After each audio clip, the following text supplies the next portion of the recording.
بیٹی کو اللہ پاک نے رحمت بنایا ہے، نبی پاک صلی اللہ علیہ وسلم نے رحمت فرمایا ہے، اور بیٹی واقعی پیار کی دل دادا ہوتی ہے، اور بیٹی کے اندر ماں باپ کا احساس، ادب، احترام وہ نسبتاً زیادہ ہوتا ہے۔ ہم خود بیٹے ہیں تو ہماری جو بہنیں ہیں ان کے اندر ہمارے والدین کی خدمت کا جو عظمت کا جو جذبہ ہے وہ یقیناً ہم سے کئی گنا زیادہ ہے۔ یہ بات ماننے کی اور ماننی بھی چاہیے۔ بہنیں ہوتی ہیں ان کے اندر بھائیوں کا بھی احساس زیادہ ہوتا ہے، بھائیوں کے بارے میں احساس زیادہ ہوتا ہے، والدین کے بارے میں احساس زیادہ، چاہے وہ جس گھر کے اندر بھی چلی جائے ماں باپ کی وہ خدمت کرنے کے لیے دوڑ پڑتی ہیں۔ نبی پاک صلی اللہ علیہ وسلم کی تشریف لانے سے پہلے اس دنیا کے اندر تو ربیع الاول کے حوالے سے یہ بات تھوڑا سا ایک نقطہ کہ آپ کن کے لیے رحمت بن کے آئے تھے، جن کے لیے رحمت بن کے، ان میں سے ایک نقطہ عورت بھی تھی۔ عورت کو، بیٹی کو بالکل ایک کالا داغ دھبا سمجھا جاتا تھا اپنے گھر کے لیے، اپنی عزت کے لیے۔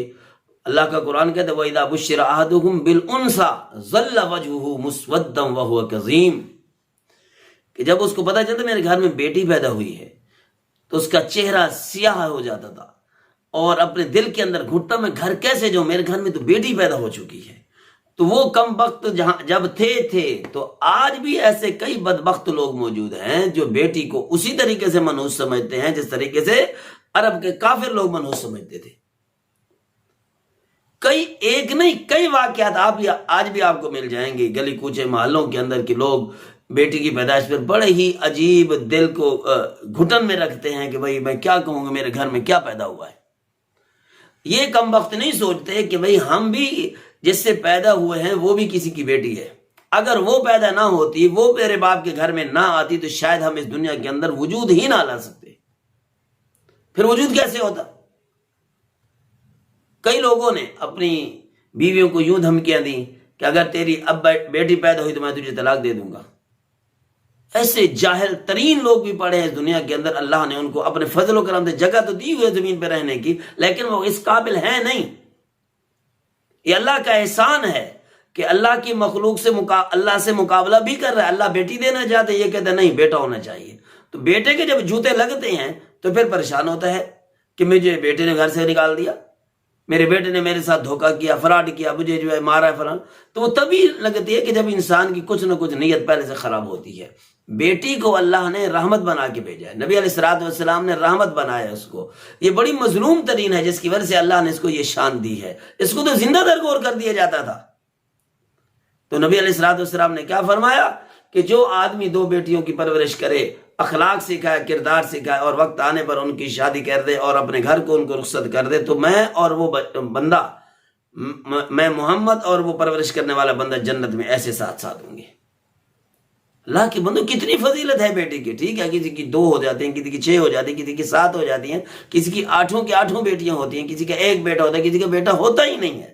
لیکن شان ہوئی ہے کہ جس نے پرورش کی اور اچھے اخلاق دیے تو اللہ رب العزت اس کو جنت کے اندر اعلیٰ مقام عطا فرمائیں گے۔ تو ان بیٹیوں کو پھینک دینا یہ تو اور ہی بڑی ہی بد نصیبی اور کم نصیبی کی بات ہے۔ ایک بڑا عجیب سا قصہ ہے جس کا خلاصہ میں آپ کے سامنے عرض کرتا ہوں کہ ایک کلاس کے اندر بچوں نے ٹیچر سے پوچھا ٹیچر جی آپ نے شادی نہیں کی؟ انہوں نے کہا ہاں میں نے شادی نہیں کی کہ میری والدہ فوت ہو گئی ہے، میرے ابا کی خدمت کرنے والا کوئی نہیں ہے۔ پھر بتایا کہ میں وہی بیٹی ہوں کہ جس کو میرے والد نے میری پیدائش پر مجھے باہر پھینک کے آیا تھا۔ ایک دن باہر پھینک گیا، کسی نے نہیں اٹھایا، دوسرے دن پھر باہر پھینک گیا، تیسرے دن پھر باہر پھینک گیا تو کسی نے نہیں اٹھایا، لیکن میں پھر بھی اسی والد کے گھر میں آئی۔ آج میں نے اس وجہ سے شادی نہیں کی کہ میرے باپ کی خدمت کرنے والا کوئی نہیں ہے۔ یہ ہے بیٹی کا کردار۔ بیٹے ایسے کم وقت کہ ماں کو پوچھے ہی نہیں، والد کو پوچھے ہی نہیں۔ ہاں بیٹیاں بعض دفعہ ایسا بھی کرتی ہیں، ساس سسر کو نہیں پوچھیں گے لیکن اپنے والدین کو ضرور پوچھیں گے۔ اس لیے ان کو برا نہیں سمجھنا چاہیے، ان کو بد کردار بھی نہیں کہنا چاہیے۔ ان کی غلطیاں کوتاہیاں ہو سکتی ہیں لیکن ان کو برے راستے پہ ہم نے لگا، ہمارے غلط کردار کی وجہ سے یہ لگ جاتی ہیں، ہم صحیح تربیت نہیں کر پاتے، ناقص تربیت کرتے ہیں، تو اس وجہ سے یہ برائی کے راستے پہ چل پڑتی ہیں۔ ان کے قدموں میں اللہ نے جنت رکھی ہے، ان کو ماں بنایا، قدموں میں جنت رکھ دی ہے۔